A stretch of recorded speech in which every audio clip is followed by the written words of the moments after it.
The Red Knights, then, they've got to raise an awful lot of money if they want to buy Manchester United, haven't they? How are they going to do it? Yeah, they do. I guess we're talking somewhere in the region of £1,000 million or £1 billion. I'm not sure how they do it. I assume they haven't got that sort of money lying around, and I guess they're going to have to borrow it. So, given the United fans, as Ian is very well aware, are very unhappy that the club has an astronomical debt, they're going to find a situation where the club, although run possibly by somebody else, will still have a fairly major debt underneath it. Well, I anticipate there will be a debt there, yeah, but I think what really matters for many football fans, I think many football fans will get nervous when their club is taken over, particularly if taken over by an individual or individuals who have no real history in terms of being associated with that club. I think when those owners are foreign as well, I'm not saying this should be the case, but I think when those owners are foreign, and perhaps particularly business-minded Americans, then I think fans get even more nervous. I think partly it comes down to trust. If the fans feel that the people who are owning the club are well-intentioned, I think they're more likely to trust them than if they feel that owners are not necessarily well-intentioned. I'm not suggesting the Glazers aren't, but clearly there's been a pretty a strong campaign against them, really from the outset. How do you see this working? And obviously we don't know the exact details of any deals or anything like that. We don't even know if there's any deals to be done, obviously, because we need to know if the Glazers want to sell before anything like that can even happen. But in terms of the debts and the level of debt that United have got now, I mean, do you anticipate that a lot of that debt will be removed if a deal's done to take over the club?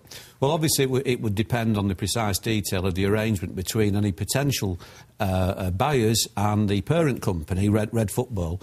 But I'm assuming the debt currently of the Glazers would effectively be eliminated, but then, of course, there would be other owners who would have to finance the purchase, and they too would want to see a return on that investment.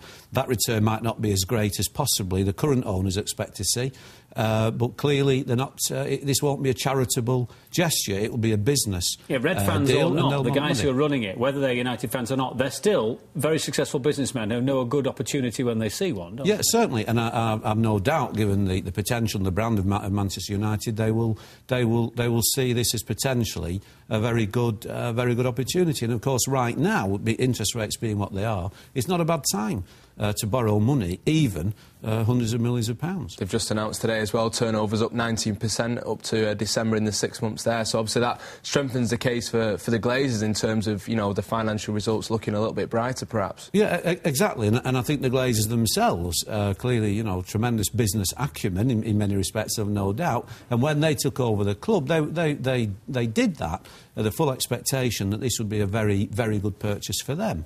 And I think the sort of intrinsic, if you like, value of Manchester United as a business, I mean, I think that could only be enhanced, really, over time.